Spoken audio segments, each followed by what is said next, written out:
Bismillahirrahmanirrahim. Assalamualaikum warahmatullahi wabarakatuh. Perkenalkan, nama saya Siti Sartia Damayanti dengan NIM 1901516 dari jurusan Pendidikan Masyarakat, Fakultas Ilmu Pendidikan di Universitas Pendidikan Indonesia. Di sini saya akan mencoba mereview buku yang berjudul Pendidikan Kesehatan dalam Al-Quran. Baiklah, untuk penjelasan pertama mengenai identitas buku Pendidikan Kesehatan dalam Al-Quran. Buku ini ditulis oleh Nina Aminah MAG, editornya oleh Engkus Kuswandi, desainer oleh Sampul Totorianto, layout oleh Beni Subarna. Dan buku ini diterbitkan oleh PT Remaja Rosda Karya di Jalan Ibu Inggit Garnasih nomor 40 Bandung dengan kode pos 40252. Buku ini merupakan buku cetakan pertama di bulan April tahun 2013. Di dalam buku ini terdapat beberapa bab yang akan menjelaskan mengenai pendidikan kesehatan dalam Al-Quran, yaitu ada kata pengantar, lalu di bab 1 ada pendahuluan, di bab 2-nya ada Al-Quran dan pendidikan kesehatan di poin besarnya, lalu di poin A ada penafsiran Al-Quran, di poin B-nya mengenai pendidikan kesehatan perspektif Islam. Lalu di bab 3, di poin besarnya yaitu tentang analisis nilai-nilai pendidikan kesehatan dalam Al-Quran menurut penafsiran M. Quraisy Shihab dalam tafsiran Al-Misbah. Di poin A-nya yaitu tentang M. Quraisy Shihab dan tafsir Al-Misbah. Di poin B-nya tentang konsep pendidikan kesehatan dalam Al-Quran. Lalu di poin C-nya ada ayat-ayat Al-Quran tentang pendidikan kesehatan. Di poin D-nya tentang penafsiran M. Quraisy Shihab dalam tafsiran Al-Misbah terhadap nilai-nilai pendidikan kesehatan dalam Al-Quran. Lalu di poin yang E, ada implikasi nilai-nilai pendidikan kesehatan dalam Al-Quran bagi pengembangan ilmu pendidikan Islam. Dan di bab 4 ada penutup, serta ada daftar pustaka dan juga ada tentang penulis. Baiklah, untuk selanjutnya mengenai penjelasan bab 1 pendahuluan. Di bab 1 pendahuluan ini lebih menjelaskan mengenai Al-Quran. Al-Quran adalah kitab suci yang dianugerahkan oleh Allah Subhanahu wa Ta'ala kepada Nabi Muhammad SAW untuk seluruh umat manusia. Dalam Al-Quran, Allah mengajarkan tauhid, menyapa akal dan perasaan manusia, menyucikan manusia dengan berbagi ibadah, menunjukkan manusia pada hal-hal yang membawa kebaikan dan kemaslahatan dalam kehidupan individual dan sosial manusia, membimbing manusia pada agama yang luhur, mengembangkan kepribadian manusia ke taraf kesempurnaan insani, mewujudkan kebahagiaan di dunia dan akhirat. Dalam bab 1 ini, menjelaskan bagaimana Al-Quran diturunkan, kemudian fungsi Al-Quran yaitu yang memiliki dua fungsi utama, sebagai sumber ajaran dan bukti kebenaran kerasulan Muhammad SAW.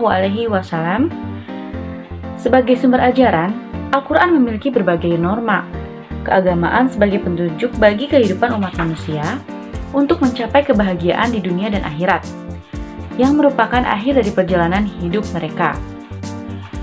Di dalam bab 1 pendahuluan ini, secara lebih sistematis, keinginan penulis untuk meneliti nilai-nilai pendidikan kesehatan dalam Al-Quran itu dilatar belakangi oleh yang pertama, penulis merasa tertarik untuk mengkaji lebih jauh mengenai nilai-nilai pendidikan kesehatan dalam Al-Quran yang ditafsirkan oleh M. Quraisy Shihab dalam tafsir Al-Misbah, terutama terlihat dari aspek pendidikan atau tafsir tarbawi. Yang kedua, M. Quraisy Shihab dianggap mewakili ulama guru besar dan cendekiawan muslim yang dikenal ahli bidang tafsir Al-Quran yang berkiprah di dunia pendidikan. Yang ketiga, M. Quraisy Shihab berangkat dari asumsi dasar bahwa Al-Quran bersifat sholih likuli zaman wa makan, terbukti dengan banyaknya karya beliau yang membumi. Yang keempat, di antara banyaknya persoalan umat yang dihadapi, beliau berusaha menjawabnya lewat ceramah-ceramah yang kemudian beliau tulis. Salah satu tema persoalan yang beliau tuangkan dalam bukunya itu tentang kesehatan. Dan yang kelima, alasan penulis menulis kajian mengenai pendidikan kesehatan dalam Al-Quran ini yaitu karya yang paling fenomenal dari M. Quraisy Shihab adalah tafsir Al-Misbah yang bisa menjelaskan seluruh persoalan umat. Nah, berdasarkan latar belakang di atas, dapat didefinisikan bahwa nilai-nilai pendidikan kesehatan dalam Al-Quran itu adalah suatu kesatuan yang tidak bisa dipisahkan antara jasmani, rohani, ruh maupun akal. Selanjutnya, dalam bab 2 mengenai Al-Quran dan pendidikan kesehatan. Dalam bab 2 ini di poin A yaitu penafsiran Al-Quran. Ada poin kecilnya juga yaitu yang ditentukan mengenai wahyu Al-Quran. Nah, di sini di bab 2 ini menjelaskan mengenai wahyu Al-Quran. Kata Al-Quran berasal dari kata qara'a yang berarti mengumpulkan, mengabulkan, dan membaca, yaitu menggabungkan huruf-huruf dan kata-kata yang lain. Definisi wahyu yang digunakan Al-Quran untuk merujuk pemberitahuan Allah kepada para nabi sudah berlainan sekali dengan pengertian bahasanya. Wahyu yang dikaruniainya kepada manusia ada 3 macam, yaitu pewahyuan atau menurunkan wahyu, kemudian memperdengarkan suara dari belakang, lalu ada dengan perantaraan malaikat yang membawa wahyu, yaitu melalui malaikat Jibril.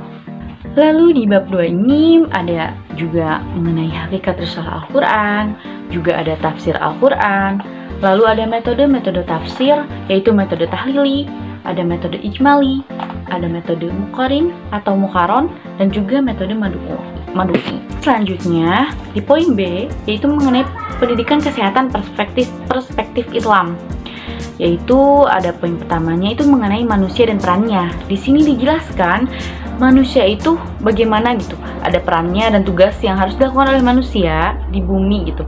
Ketika manusia dilahirkan, ketika manusia menjadi manusia yang seutuhnya diciptakan oleh Allah, maka dalam buku ini mengenai pendidikan kesehatan perspektif Islam mengenai manusia dan perannya itu dijelaskan gitu bahwa manusia itu merupakan subjek sekaligus objek pendidikan. Nah, oleh karena itu, ketika berbicara dengan pendidikan, kedua hal ini tidak bisa dipisahkan gitu, karena saling keterkaitan. Terlebih dahulu perlu membahas tentang manusia gitu. Ketika membahas pendidikan, mengapa saling berkaitan? Karena hal ini aktivitas pendidikan itu berkaitan dengan proses humanizing of human being, yaitu proses memanusiakan manusia atau upaya membantu subjek individual atau satuan sosial yang berkembang normatif lebih baik, tentu dimulai dari merumuskan hakikat manusia atau subjek didik. Nah, di dalam bab 2 ini, di poin B ini ada beberapa penjelasan gitu. Dan bagaimana sih peran manusia? Nah, yang pertama itu peran manusia itu manusia sebagai makhluk biologis. Yang kedua itu manusia sebagai makhluk psikis. Yang ketiga itu manusia sebagai makhluk sosial. Yang keempat, manusia sebagai Bani Adam. Yang kelima, manusia sebagai al-insan. Yang keenam, manusia sebagai abdi Allah. Dan yang terakhir ada manusia berperan sebagai khalifah Allah. Lalu selanjutnya dijelaskan dalam buku ini yaitu mengenai hikmat sakit bagi seorang muslim. Pendidikan kesehatan dalam Al-Quran dan buku ini selain mengupayakan untuk sehat, bahasan selanjutnya itu mengenai bagaimana menghadapi sakit. Sesungguhnya ujian dan cobaan yang diberikan Allah kepada setiap manusia itu yang paling ringan pada diri seorang muslim adalah ujian jasmani yang lazim disebut yaitu sakit. Ujian jasmani atau sakit ini dimaksudkan Allah untuk menguji kesabaran dan keikhlasan serta kerelaan seseorang hamba dalam menerima takdirnya.